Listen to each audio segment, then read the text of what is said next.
condamné à mort. Eh bien, pourquoi non? Les hommes, je me rappelle l'avoir lu dans je ne sais quel livre où il n'y avait que cela de bon. Les hommes sont tous condamnés à mort, avec des sursis indéfinis. Qu'y a-t-il donc de si changé à ma situation? Depuis l'heure où mon arrêt m'a été prononcé, combien sont morts qui s'arrangeaient pour une longue vie? Ici, nous avons une figure de style qui est l'antithèse. Longue vie et mort. Combien m'ont dévancé qui, jeune, libre et sain, comptait bien aller voir tel jour tomber ma tête en place de greffe. Ici, nous avons deux figures de style. Énumération, jeune, libre, sain. Et tomber ma tête, je crois, synecdoque, le peu qui remplace le tout. Combien d'ici, là peut-être, qui marchent et respirent au grand air, entrent et sortant leur gré, et qui me dévanceront encore. Alors, combien? Alors, l'anaphore. Nous avons la répétition de combien au début de la phrase. Et puis, qu'est-ce que la vie a donc de si regrettable pour moi? Alors là, nous avons question rhétorique, une fausse question. En vérité, le jour sombre est le pain noir du cachot. Le jour sombre, nous avons un oxymore. Le jour normalement est blanc. La portion de bouillon maigre puisée au baquet des galériens. Les galériens, ce sont des personnes qui sont condamnées aux travaux forcés et qui partagent avec lui Bicêtre. Être rudoyé, moi qui suis raffiné par l'éducation, être brutalisé des guichetiers et des gardes chormes, ne pas voir un être humain qui me croit digne d'une parole et à qui je le rende, sans cesse tressaillir et de ce que j'ai fait et de ce qu'on me fera. Voilà à peu près les seuls biens que puisse m'enlever le bourreau. Ah, n'importe, c'est horrible.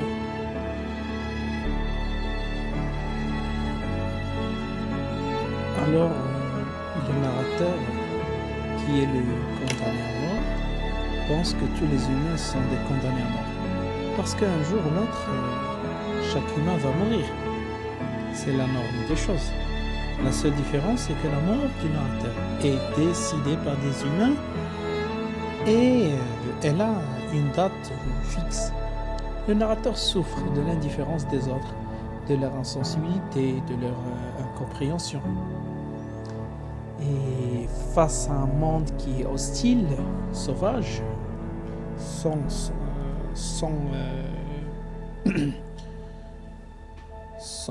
sensibilité, le narrateur se résigne et s'abandonne à son triste sort. Le narrateur nous apprend qu'il a reçu une éducation raffinée et qu'il est prêt à mourir. Et je crois qu'il fait semblant. Il fait semblant d'accepter la mort. Alors, le condamné semble accepter son verdict. Il ne regrette pas trop de choses dans cette vie, parce que sa vie n'était pas très spéciale, où tous les hommes sont des condamnés en sursis, peu importe ce qui lui arrive. Et comme j'ai dit tout à l'heure, qu'il fait juste semblant parce qu'il va changer d'avis. Et c'est tout à fait normal, je le comprends très bien.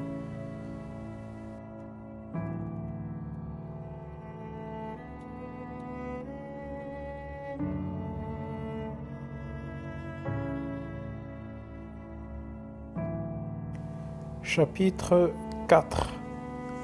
La voiture noire me transporta ici, dans ce hideux Bicêtre. Vu de loin, cet édifice a quelque majesté. Il se déroule à l'horizon, au front d'une colline, et à distance garde quelque chose de son ancienne splendeur, un air de château de roi. mais à mesure que vous approchez, le palais devient masure. Alors ici, on peut dire antithèse et on peut dire aussi oxymore. Les pignons dégradés blessent l'œil. Je ne sais quoi de honteux et d'appauvri salit ces royales façades. On dirait que les murs ont une lèpre. Alors ici, nous avons on dirait qui est une comparaison. Alors il compare les murs avec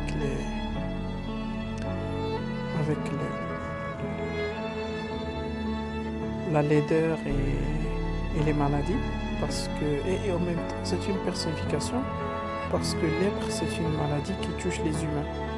Donc nous avons une personnification et comparaison. Plus de vitres, plus de glace aux fenêtres, mais de massifs barreaux de fer entrecroisés auxquels se collent ça et là quelques figures d'un galérien ou d'un fou. C'est la vie vue de près.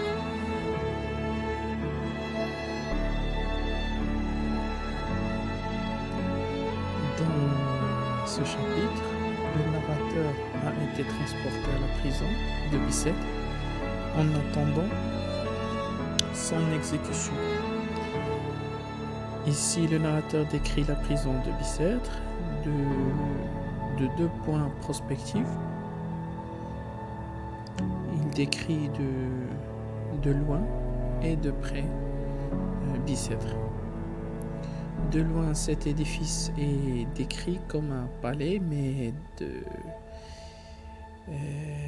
un palais parce que effectivement c'était un palais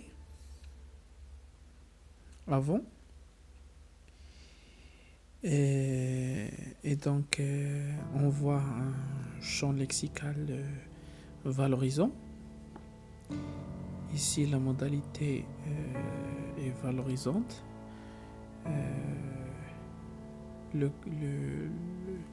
L'auteur utilise des adjectifs qualificatifs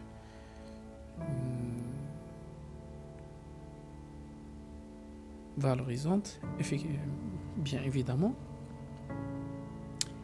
Il dit majesté, splendeur, un air de château de roi. Mais après, il change complètement la description en disant que le château devient masure. De près, il est décrit comme un lieu vétuste, lugubre et en décrépitude. Un lieu qui dégage la mort, un lieu qui tue. Alors comme vous remarquez, il y a masure, les poignons dégradés blessent l'œil, honteux, appauvri, sali. Alors on voit clairement qu'il y a un champ lexical péjoratif et par excellence. Alors, en guise de conclusion du chapitre 4, on va dire que le condamné est transféré à Bicêtre. Il décrit brièvement cette hideuse prison.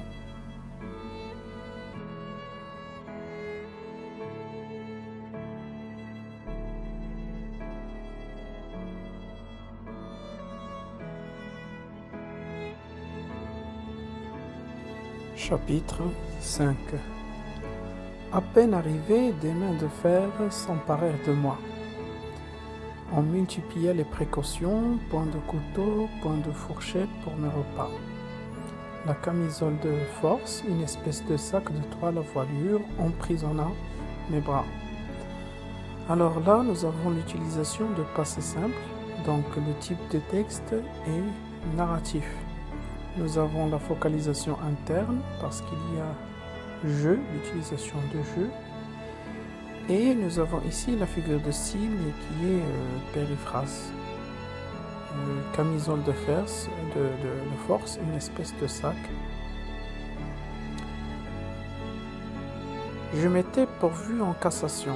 On pouvait avoir pour 6 ou 7 semaines cette affaire onéreuse et il importait de me conserver sain et sauf à la place de greffe. Donc pourquoi il passe 6 semaines en prison? C'est parce qu'il attend le pourvoi en cassation. Et c'est pour cette raison qu'il doit attendre tout ce temps en prison. Chose qui est très blessante, très pénible, parce que ce n'est pas facile d'attendre 6 semaines avant de mourir. Les premiers jours, on me traita avec une douceur qui m'était horrible. Alors, douceur et horrible, là nous avons une antithèse. Les égards d'un guichetier sentent l'échafaud. L'échafaud, c'est la guillotine. Par bonheur, au bout de peu de jours, l'habitude reprit le dessus. Ils me confondirent avec les autres prisonniers dans une commune brutalité, et n'eurent plus de ces distinctions inaccoutumées de politesse qui me remettaient sans cesse le bourreau sous les yeux. Nous avons un synecdoque. Ce ne fut pas la seule amélioration. Ma jeunesse, ma docilité, les soins de l'aumônier de la prison et surtout quelques mots en latin que j'ai adressés aux conciergeries. Nous avons ici une figure de style qui est énumération et qui ne les comprit pas. M'ouvrir la promenade une fois par semaine avec les autres détenus et firent disparaître la camisole où j'étais paralysé. Après bien des hésitations, on m'a aussi donné de l'encre, du papier, des plumes et une lampe de nuit. Alors, vous remarquez ici qu'il était gentil et éduqué et surtout il était cultivé parce qu'il parlait latin. Chose qui était rare dans une prison. Et c'est pour cela qu'il était privilégié par des outils qui lui permettent d'écrire, comme la plume, la lampe, les feuilles. Et c'est grâce à ces outils qu'il a pu écrire le dernier jour d'un condamné.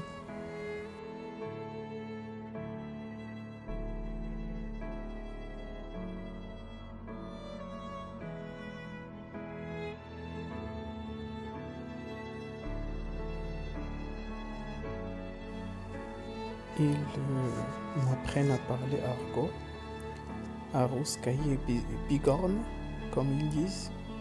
C'est toute une langue hantée sur la langue générale, comme une espèce d'excroissante hideuse, comme une verrue. Alors vous voyez, nous avons des comparaisons qui viennent successivement. Quelquefois, une énergie singulière, un pittoresque effrayant. Il a dû résiner sur le trimar, du sang sur le chemin. Épouser la veuve, ça veut dire être pendu, comme si la corde du gibet était veuve de toutes les pendues. La tête d'un voleur de nom, la Sorbonne, quand il médite, raisonne et conseille le crime. La tranche quand le bourreau la coupe. Quelquefois l'esprit de vaudeville, une cachemire d'osier, une hotte de chiffonnier, la menteuse, la langue. Alors tout ça c'est de l'argot. L'argot ça veut dire c'est la langue parlée dans la prison. D'accord? L'argot. On peut dire que c'est une langue familière et qui est utilisé uniquement par les prisonniers.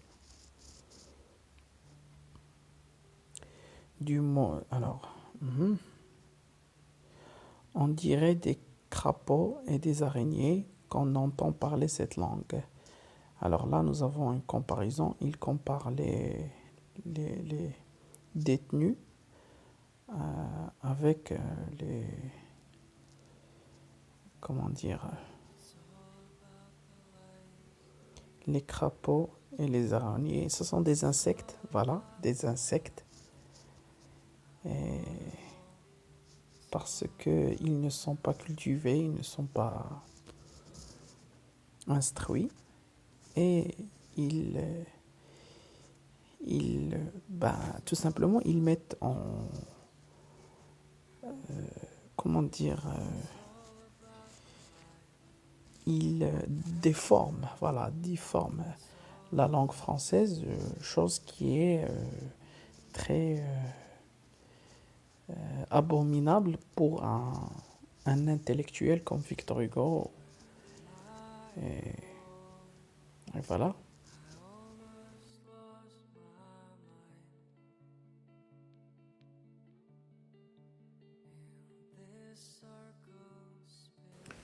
Alors, niveau de langue soutenue, parfois courant, mais aussi familier. La vocalisation est bien sûr interne.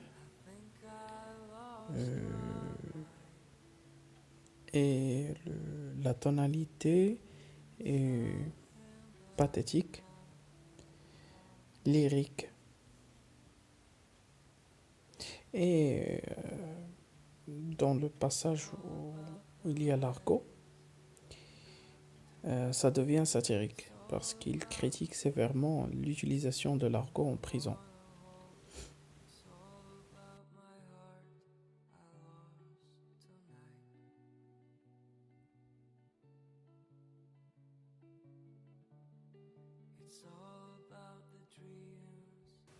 إذا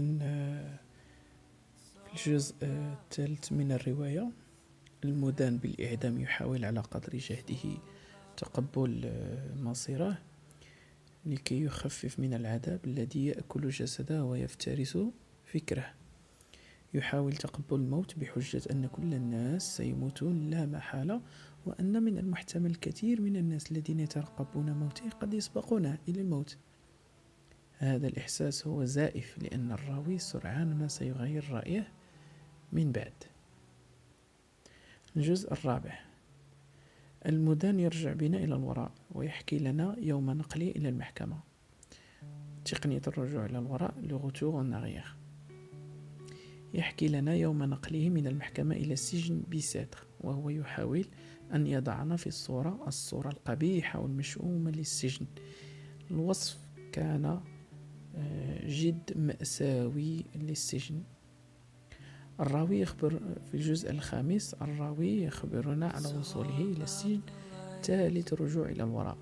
قال إنه نجح في تحسين أوضاعه كأسير بفضل الهدوء وبضع كلمات باللاتينية. وبعد ذلك تحدثنا عن اللغة العامية التي تمارس في السجون والتي تسمى لارغو، أي اللغة الفرنسية المخصصة في السجن، وهي نوع من اللغة لونغ فاميليال، أي اللغة أو اللهجة إذ صح القول التي تستعمل خاصة في السجن.